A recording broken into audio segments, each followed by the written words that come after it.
ఆసక్తికరమైన విషయం ఏమిటంటే ఆచార్యులు ఏర్పరిచిన పంచాయతీని పూజ చేసే స్మార్తులు ఇతర దేవతలను తిరస్కరిస్తూ తమ ఇష్టదేవతను పూజించే స్థాయికి ఎదగలేదు. అంటే తమ దైవమే పరమసత్యమని నమ్మేవారున్న దార్శనిక దృష్టిలో అద్వైత వేదాంతాన్ని విశ్వసించేవారు.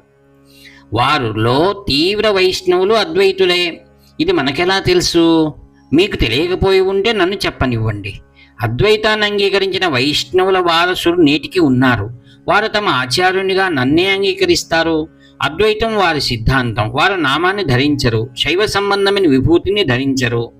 వారు నామానికి విభూతికి బదులుగా చందనాన్ని ధరిస్తారు. వారిలో కొంతమంది ఒక రేఖను తమ నామంగా ధరించే అద్వైతులుగా ఉన్నారు.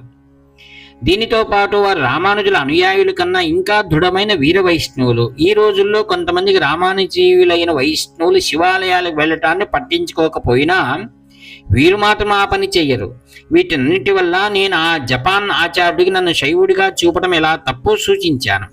వీరశైవుల్లోనూ అద్వైతులున్నారు. ఆచార్యుల అద్వైత సిద్ధాంతాన్ని వారు తత్వంగా అంగీకరించిన ఉపాసించే స్థాయిలో దేవతలంతా సమానమనే దృష్టిని అంగీకరించరు. వారు శివుడే తమ పరమదైవమని తరలించడం కొనసాగిస్తున్నారు. అద్వైతులను శైవులుగా చూడటానికి ఒక కారణం ఉంది. భగవత్పాదుల తరువాత రామానుజులు విశిష్టాద్వైతాన్ని ప్రతిపాదించారు. అందులో జీవుడు బ్రహ్మములు ఎన్నటికీ అద్వైతంలో లాగా ఒకటి కారు. జీవుడు బ్రహ్మమును అంతర్యామిగా తెలుసుకుంటాడు. మోక్షంలోనూ తనకు బ్రహ్మమునకు భేదాన్ని అనుభవిస్తాడు. శంకరులు చెప్పినట్లు బ్రహ్మము నిర్గుణం, నిష్క్రియము కాదు, అది సగుణము, క్రియాయుక్తము. ఈ బ్రహ్మమే జీవుడి క్రియాకలాపమున కారణం అని రామానుజుల ప్రతిపాదన. ఏ దేవతను ఆరాధించే ఎవరికైనా ఇది ఒక దర్శనంలా అనిపిస్తుంది. కానీ ఆయన సగుణ బ్రహ్మం మహావిష్ణువే, శివుడు గాని మరే దేవుడు గాని కాదని అన్నారు. ఈ విధంగా తన మతం ద్వారా తన అనుయాయులకు ఇష్టదేవతను విశిష్టాద్వైతాన్ని అంగీకరించేటట్లు చేశారు. రామానుజుల చింతనా ధోరణి అంగీకరించిన వారు దానిని అంగీకరించే ముందు వరకు స్మార్తులుగానే ఉన్నారు. ఆనాటి వరకు వైదిక ధర్మం లేదా హిందూ ధర్మం స్మార్త ధర్మమే అవునా కాదా?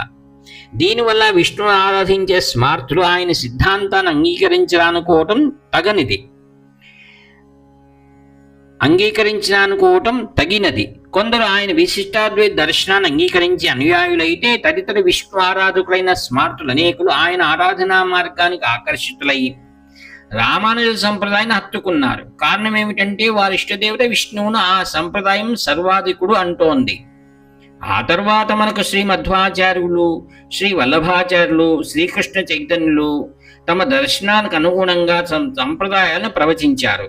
జీవునిలో అంతర్యామిగా పరమాత్మ ఉండటాన్ని అంగీకరించని మధ్వాచార్యుల సిద్ధాంతంలో జీవన పరమాత్మలకు భేదమే, అది ద్వైతము. వల్లభాచార్యులు చైతన్యుల సిద్ధాంతాలను క్లుప్తంగా చెప్పడం కష్టం.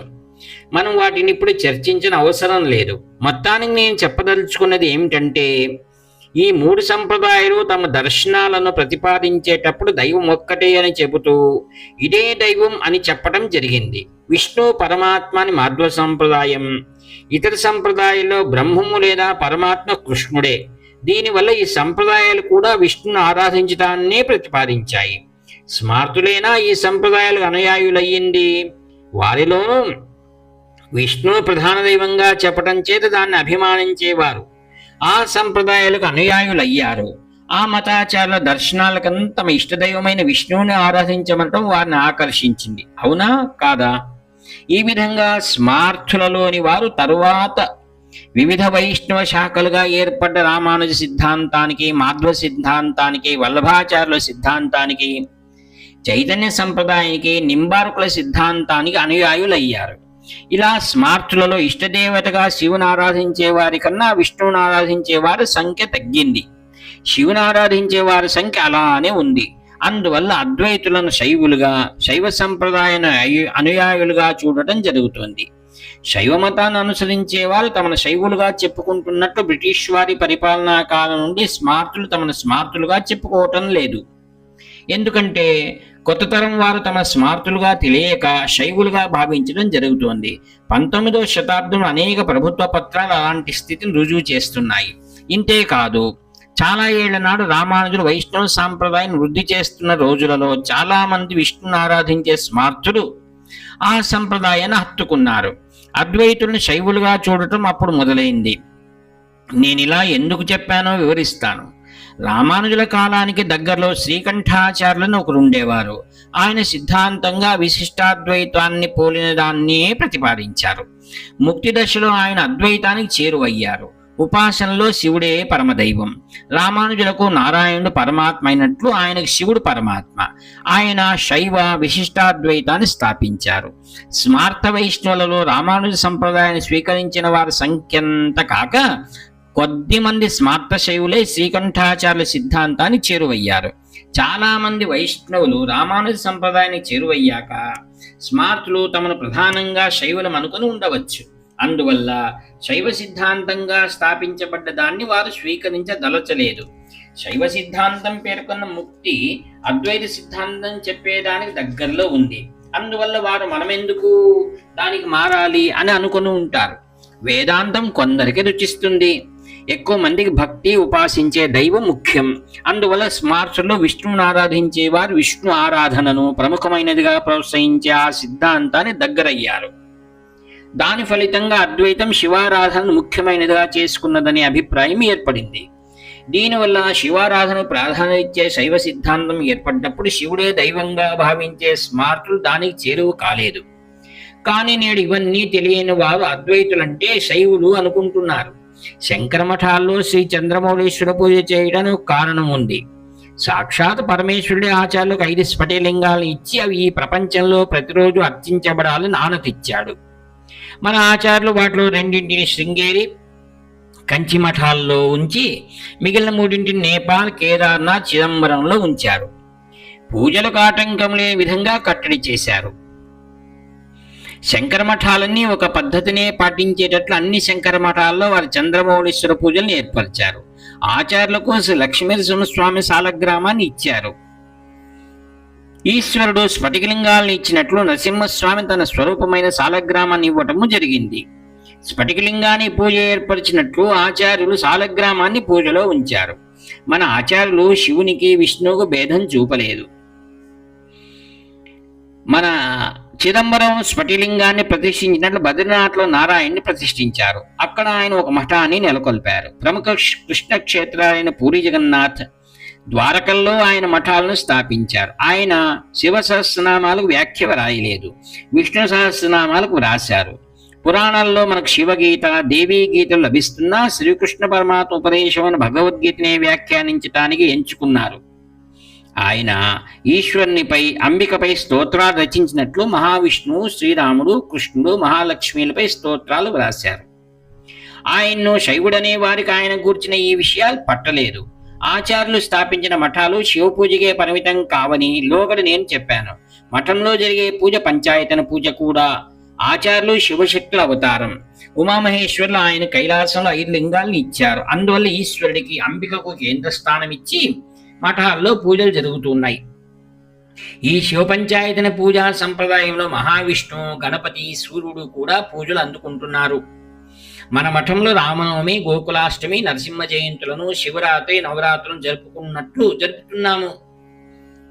మేము మఠం నుండి శ్రీముఖం అనగా ఆశీస్సులతో సందేశాలను పంపేటప్పుడు క్రియేటే నారాయణ స్మృతి అనే ఆ ప్రత్యేకమైన రచనయో, పనినో ప్రస్తావించి పంపుతాము. అలా మేము ఆ కార్యక్రమమో, రచనయో చక్కగా సాగాలని, అందరికీ మేలు కలగాలని నారాయణని ప్రార్థిస్తాం. అంటే మేము ఆ ప్రయోజనానికి శివుని ప్రార్థించము అని కాదు. మీరు మాకు సాష్టాంగ నమస్కారం చేసినప్పుడు మేము నారాయణ నారాయణ అంటాం. శంకరాచార్యులం అందరం ఒకే విధంగా చేస్తాము. ఈ ఆచారాన్ని ఆదిశంకరులే స్వయంగా సృష్టించారు. ఎందుకంటే నారాయణుడు జగత్ పరిపాలనా కర్త. ఈ ప్రపంచంలో సకల శుభాలు కలగటానికి మనం ఆయన్ను ప్రార్థించాలని వారు నిర్దేశించారు. నేను ఇంతవరకు అద్వైతులు ఎలా శైవులుగా చూపబడుతున్నారో చెబుతున్నాను. దీనికి పూర్తి భిన్నంగా కొందరు శంకర్లు కేవలం మహావిష్ణువుని ఆరాధించారనే వారు ఉన్నారు. వారు తమ వాదన మద్దతుగా నారాయణ స్మరణాన్ని, విష్ణు సహస్రనామ భాష్యం మొదలైన వాటిని ఉటంకిస్తున్నారు. దీనితో పాటు వారు ఈశ్వరుని గురించి చర్చిస్తూ ఆచార్యులు ఈ ప్రపంచ వ్యవహారాలను నడిపే సహజ గుణం, సగుణ బ్రహ్మమైన ఆయనకు తన భాష్యాలో నారాయణ అనే పేరుని ప్రయోగించాలని చూపుతున్నారు. ఏమైనా ఆచార్యులను శైవులను, శాక్తేయులను, వైష్ణవులను పరిమితం చేయటానికి ప్రయత్నించటమే. ఆయన్ను ఒక దేవునికి భక్తుడు అనటం తగదు. ఆయన ఎందుకు తన అద్వైత భాష్యాల్లో సగుణ బ్రహ్మం నారాయణుడు అన్నారు? 3 పాత్రలు విభజించడంలో మహావిష్ణువు ఈ జగత్తును రక్షించే పాత్ర ఇవ్వబడింది. అందువల్ల ప్రాపంచిక వ్యవహారాలు నిర్వర్తించే శక్తి రూపమైన ఆయనకు పేర్కొనడం జరిగిందని చెప్పొచ్చు. ఆచార్యులు తనలో శైవ, శాక్తే, వైష్ణవులను కలిగి ఉన్నారు. స్మార్తులు మనం కూడా అలా ఉండాలి. ముత్తుస్వామి దీక్షితులు స్మార్తులకు ఆదర్శం. ఆయన తన కృతులలో మారియమ్మన్, ఈయనార్, నవగ్రహాలను, ఇతర దేవతలందరినీ స్తుతించినట్లు తన కృతులలో స్తుతించారు. అక్కడ వారందరినీ ఆయన పరమాత్మ స్వరూపంగానే చూశారు. పరమాత్మయే మన ప్రార్థన నెలవులైన దేవతలందరి స్వరూపమై ఉన్నాడు. వారే రూపంలో కనపడిన వారినందరినీ ఒక విధంగా పరిగణించే మానసిక స్థితికి మనం చేరుకోవాలి. పూర్వపు రోజుల్లోనూ వీరశైవులు, వీర వైష్ణవులు ఉండేవారని మనకు చెప్పబడ్డా అది ఆచార్యుల ఆలోచన దగ్గరగా కానీ అలా ప్రవర్తించమని వారి ఆదేశం కానీ కాదు. ఒక ఇష్టదేవత పట్ల గొప్ప భక్తిని పెంపొందించుకోవడం మన తప్పేమీ కాదు. అద్వైతుల్లో గొప్ప శివభక్తులైన అప్పయ్య దీక్షితులు, గొప్ప కృష్ణ భక్తులు, లీలాశికులు ఉదాహరణలుగా ఉన్నారు. ఆ మహాత్ములలాగా ఇతర దేవతలను దూషించకుండా మన ఇష్టదేవతపై మనం పరిపూర్ణమైన భక్తిని కలిగి ఉండాలి. స్మార్థ లేదా వైదిక ధర్మం యొక్క ప్రధానమైన నియమాల్లో ఇది ఒకటి. అదేమిటంటే ఒక దేవతను దూషించటం లేదా తిరస్కరించడం, తనకిష్టమైన దైవాన్ని పరమదైవం అనటం వైదిక ధర్మం ప్రకారం అంగీకరించదగిన ఆచరణ కాదు. ఆచారణ అనుసరించే పూర్ణ వైదికులమైన మనకు ఈ పరీక్ష అవలంబించతగినది. ఇది నేను చెప్పడం కాదు. ఒకవేళ నేనే ఇది చేస్తే తప్పు. నేను అనుసరిస్తున్న సంప్రదాయం నేనే పొగుడుకున్నట్లవుతుంది. అందువల్ల ఇది నా అభిప్రాయం కాదు. ఇది గతంలోని 3 పెద్దల దృక్పథం.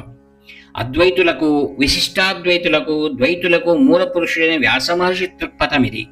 మహాభారతంలోని అనుశాసన పర్వంలో భీష్మ పితామహుడి ద్వారా అనుసరించబడుతున్న 5 సాంప్రదాయిక మతాలను ప్రస్తావిస్తూ ఆయన సాంఖ్యం యోగ, పాంచరాత్రం వేదాహ, పాశుపతం తథా అని చెప్పాడు. వీటిల్లో వేదాహ వైదిక ధర్మాన్ని పేర్కొంటోంది. అది తరువాత కాలంలో స్మార్త ధర్మమైంది. అందులో దేవతలందరి ఆరాధన ఉంది. అందులో కర్మ, భక్తి, జ్ఞానం 3 ఉన్నాయి. వివిధ తాత్విక ధోరణులను శోధించిన దానిలో సాంఖ్యం ఉంది. యోగ సాధన ధ్యానంలో భాగం. ఇవన్నీ ఆచార్యులచే పునర్జీవింపబడి స్మార్త ధర్మం లేదా సంప్రదాయంలో భాగమైనాయి. ఆచార్యులు తమ శివానందలహరి, సౌందర్యలహరి, శ్రీ మహావిష్ణుపై వ్రాసిన షట్పది స్తోత్రాల్లో పలుచోట్ల ద్వైత, విశిష్టాద్వైతాదుల భావాలను అంగీకరించారు. తన యోగ తారావళిలో పతంజలి యొక్క వివిధ యోగ సాధనలను విపులీకరించారు. తమ భాష్యాలలో సాంఖ్యుల 24 తత్వాలను ప్రస్తావించారు. వ్యాసుల వారిచే పేర్కొనబడ్డ 5 మతాల్లో వేదాహ, సాంఖ్యం, యోగాహ అనే వాటి తర్వాత మిగిలిన పాంచరాత్రం, పాశుపతం 2. పాంచరాత్రం విష్ణువును మాత్రమే దేవుడంటుంది, పాశుపతం శివుడినే దేవుడంటుంది. ఇవి ఇతర దేవతలను దూషించి తమకు ఇష్టమైన దైవాలను అధికమంటాయి. వ్యాసుల వారి అభిప్రాయంలో అవి వైదిక ధర్మానికి చెందినవి కావు. అందువల్ల ఆయన వేదాహ అని విడిగా పేర్కొని పాంచరాత్ర, పాశుపతములను స్వతంత్రంగా చెబుతూ వేదాహ నుండి విడదీశారు. సాంఖ్యం కేవలం దర్శనం మాత్రమే. దానిలో కర్మ, భక్తి, అనుభవాత్మకమైన జ్ఞానం గాని లేవు. యోగం గొప్పగా ప్రశంసించదగినదే కానీ పూర్తిగా వైదిక ఉపాసన, కర్మలు కలది కాదు. మనం జ్ఞానం వరకు తీసుకుంటే అది ఉపనిషత్తులు బోధించినంత పరమాత్మ తత్వాన్ని చర్చించదు. అందువల్ల ఈ 4 ఏ విధంగా నిండైనవి కావు. అందువల్ల అన్ని విధాలా పరిపూర్ణములైన వీటి నుండి వ్యాసుడు వేదాహాన్ని వేరుగా పేర్కొన్నాడు. వ్యాస మహర్షి గొప్ప జ్ఞాని. ఆయన దృక్పథం అది. మరి ఒక దృక్పథం ఏంటో చూద్దాం. ఆయన గంధర్వుడు. అమ్మవారి శాపం చేత మానవుడుగా జన్మించాడు. తర్వాత గొప్ప శివభక్తుడయ్యాడు. ఈశ్వరుని ఆరాధించి దాని ఫలితంగా ఈశ్వరుడే కైలాసంతో శాశ్వత నివాసి అయ్యాడు. ఆయన పేరు పుష్పదంతుడు. ఆయన శివమహిమ్న స్తోత్రం రచించాడు. ఆ స్తోత్రం శివుడు గొప్పతనాన్ని చెబుతోంది. మహారాష్ట్రలోని పుణే నగరానికి కొంచెం ఉత్తరంగా వెళ్తే శివమహిమ్నా స్తోత్రం తెలియని భక్తులు కనపడరు. ఇక్కడ దక్షిణ భారతంలో తిరుప్పావై, తిరువెంబావై, తిరుముగాత్రుపడేలాదా, వినయగర్ అగవల్ గురించి నేను చెబుతున్నా, వాటి ప్రతులను పంచుతున్నా అవి ప్రజాదరణకు నోచుకోలేదు. ఆయన స్తోత్రంలోని వ్యాసుల వ్రాతను పోలిక వివిధ మతాల ప్రస్తావన ఉంది. పుష్పదంతుడు మహాభారత శ్లోకాలను మనసులో పెట్టుకుని ఇలా వ్రాసినట్లుంది.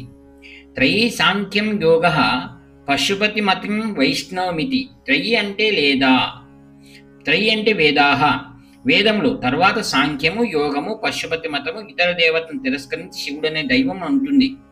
అలాగే వైష్ణవ మతము ఇతర మతాలను దూషిస్తూ విష్ణుని గొప్పవాడంటుంది. వ్యాస మహర్షి దానిని పాంచరాత్రం అంటారు. వ్యాస పుష్పదంతులు ఇద్దరు 5 మతాలను అంగీకరించారు.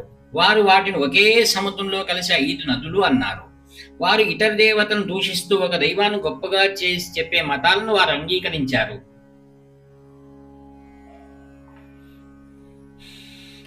అయినా ఇది వైదిక ధర్మానికి అంగీకారం కాదు. వారు వాటిని వైదిక ధర్మాన్ని భిన్నమైనవిగా చెప్పారు. పుష్పదంతుడి విషయం ఎంతో ఆసక్తిదాయకమైంది. ఆయనేమో స్వయంగా పరమశాంభవుడు. అతని స్తోత్రాన్ని విషయం శివమహిమ. పరమేశ్వరుడిని ఒక సముద్రంలో 5 మతాలు కలిసిపోతాయని తన శ్లోకంలో చెప్పాడు. పశుపతి మతం మన సనాతన ధర్మమైన వైదిక మతం అని చెప్పలేదు. వైదిక ధర్మం దేన్ని తిరస్కరించదు, అన్నింటిని అంగీకరిస్తుంది. అందువల్ల ఆయన పశుపతి మతాన్ని